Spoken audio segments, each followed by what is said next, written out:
Pelayanan pun beresin kursi, langsung nyanyi. Dari terbit matahari sampai ada waktunya. Semua dengan sukacita. Dan sukacita itu bawa ke rumah. Ketemu si kampret juga.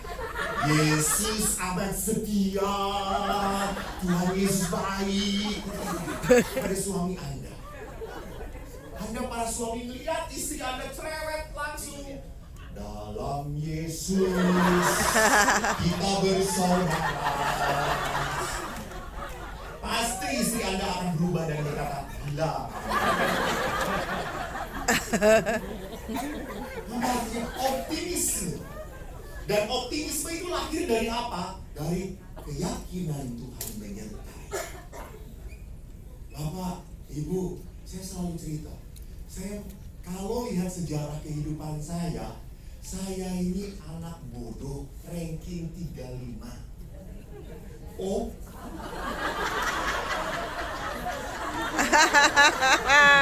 Ya, kepala sekolah. Oh. Saya bodoh. Dan saya hebat. Adik saya 3 pinter-pinter. Rankingnya antara 1 dan 5. Tapi saya lebih bangga dari mereka. Mereka rankingnya selalu berubah-ubah. Kadang 1, kadang 3, kadang 5, kadang 1. Saya 3-5 konsisten. Tidak berubah-ubah. Mau gempa bumi seperti apa? 3-5. Saya pernah berubah waktu saya seminari. Saya masuk ranking 25. Ibu saya kaget. Eko, kamu sekarang jadi 25. Eko, jadi aku 26. Ya sama aja.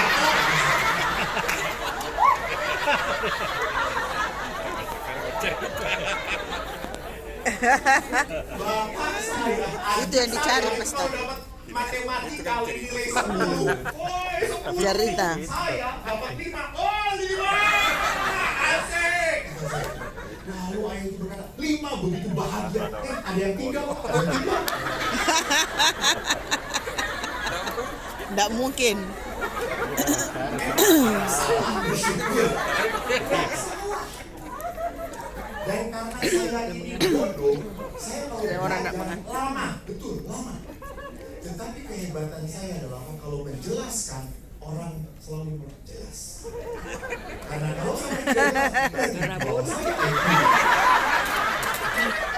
ini jelas saya menjelaskan. Pura-pura jelas kayaknya. Karena tidak mau di bawah saya IQ.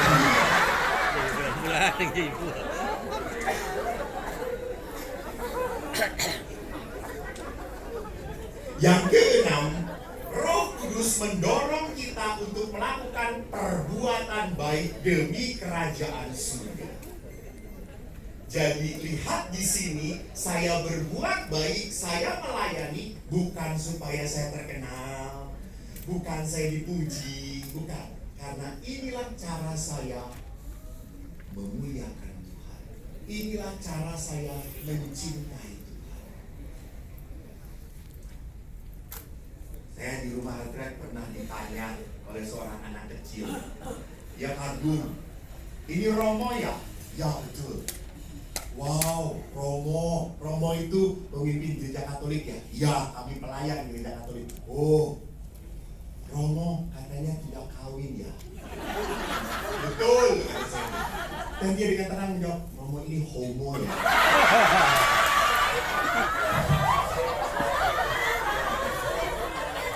Anak kelas 5 ngomong kayak gitu. Kalau anak saya sudah saya telan. Saya berkata saya normal. Romo nanti kalau mau masuk surga, nanti di surga boleh pilih, boleh kawin, boleh jadi Romo. Romo mau pilih mana? Saya tetap jadi Romo. Kenapa Romo? Saya bahagia, saya tidak menderita. Itu pilihan hidup saya. Saya menjadi Romo karena apa? Saya merasa bahagia. Ini cara saya mewartakan Tuhan. Jadi saya pernah ditanya, Romo nggak capek dipanggil sana sini? Saya baru pulang dari Manado, sebelum Manado ke Surabaya, ini sekarang di Ambon, seminggu lagi saya ke Israel, full banget. Orang berkata, Romo capek nggak? Capek. Romo istirahat. Kalau manusia mengikuti istirahat bodoh. Kenapa Romo? Nanti aja akan istirahat selama. Tidak ada yang mungkin istirahatnya kapan. Jadi kalau seorang anggota karismatik ribut tentang istirahat, dia tidak tahu dia akan istirahat selama. Maka carilah bagaimana saya bisa berbuat baik, berbuat baik. Bukan saya bisa istirahat atau tidak, saya kapan leisure time, kapan me time, kapan rekreasi. No. Orang di dalam roh akan selalu berkata, bagaimana saya bisa berbuat baik. Dan yang ketiga adalah apa? Karunia karismatik tadi. Kalau karunia yang tadi kita dengar itu, roh penolong dan pengudusan, itu ada ditujukan untuk menguduskan kita. Sedangkan roh karismatik, karunia, menguduskan jemaat gereja.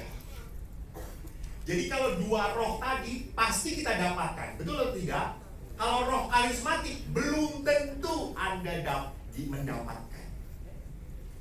Kalau roh penolong dan pengudusan kita semua dapat. Sejak kapan dapatnya? Sejak kapan? Sejak kapan? Ditabiskan, dibaptis. Kalau ditabiskan di imam. Sedangkan roh karismatik itu tidak setiap orang dapat. Dan itu karunia. Di dalam surat Rasul Paulus kepada jemaat di Korintus dibahas. Karunia itu apa? Karunia itu berkata-kata dalam roh, dengan hikmat, pengetahuan imam, karunia menyembuhkan, karunia mencabut nyawa, karunia bernubuat, bahasa roh, itu dia. Tetapi saya harus ingatkan, apa yang harus saya ingatkan? Anda tahu tentang karunia, pasti saya tidak akan membahas tentang karunia. Hanya yang menarik, Paulus itu membahas di bab 12 dan 14 tentang karunia macam-macam. Tetapi di bab 13, Paulus berkata tentang kasih. Jadi di antara semua karunia yang penting apa? Kasih. Di saat Anda punya karunia dan Anda membuat menjadi sombong, maaf, karunia itu menjadi batu sandungan bagi Anda. Lebih baik Anda tidak punya karunia bahasa roh daripada jadi sombong. Kita harus punya kasih.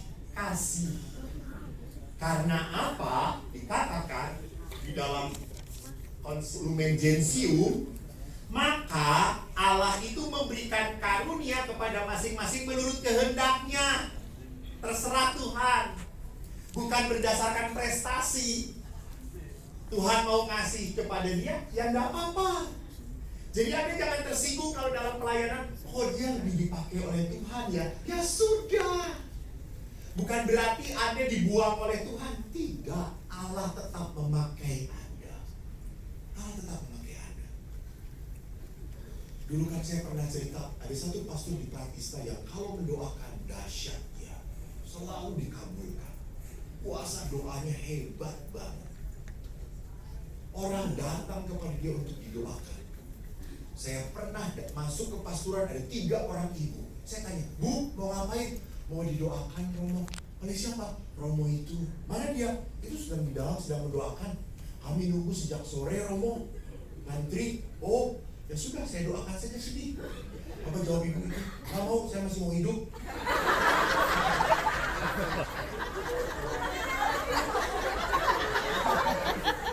Saya sedih juga. Saya tahu pastor ini seperti apa hidupnya. Kenapa? Saya sampai berdoa, Tuhan beri karunia saya supaya bisa menyembuhkan. Beri Tuhan, tolong. Eko juga ingin kepaknya sedikit. Setelah itu tiba-tiba murid saya datang. Romo tolong doakan Oma. Di mana? Rumah sakit. Oke. Ini tanda dari Tuhan. Rumah sakit di ICU. Semuanya selang sana sini. Aduh, isi susah. Tapi kan dia yang mustahil bagi Tuhan kok. Langsung saya datang ke rumah itu. Rumah itu. Kita berdoa. Percaya ke Tuhan. Oma.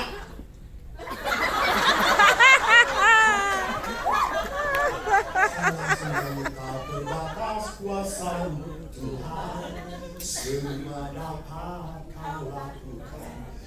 Apa yang kelihatan mustahil bagiku, itu sangat mungkin bagimu. Nyanyi belum selesai.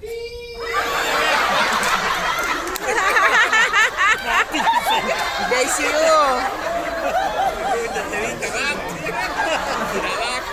Tidak laku.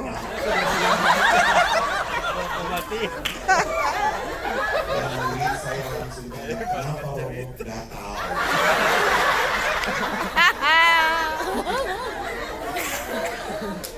Bapak Ibu, saya dijemput pakai mobil BMW, pulang naik Gojek.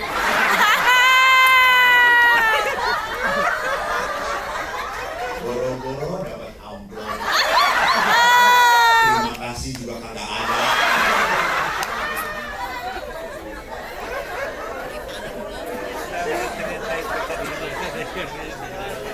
Saya berdoa kepada Tuhan, ini hamba-Mu.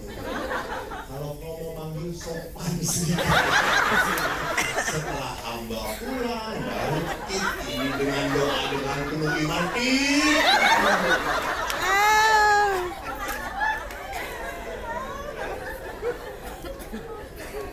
Saudara, apa yang saya mau katakan itu dari Tuhan.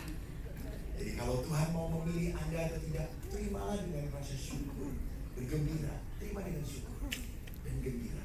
Karena apa?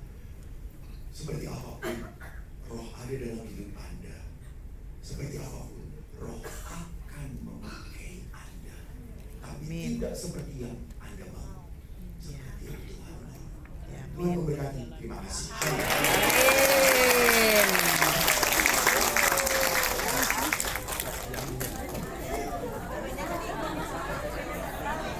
Amplopnya sudah dibuka.